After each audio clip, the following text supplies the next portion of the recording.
ஹரஹர சிவனின் அண்ணாமலையை கிரிவலம் வந்து பாடிடுவோம். ஒவ்வொரு நாளும் ஒவ்வொரு பொழுதும் அருணாச்சலனை வேண்டிடுவோம்.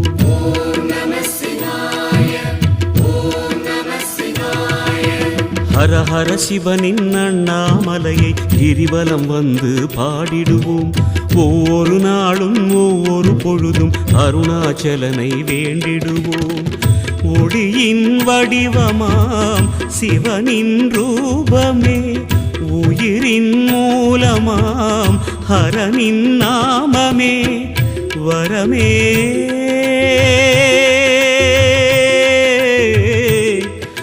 தருமே சிவமே.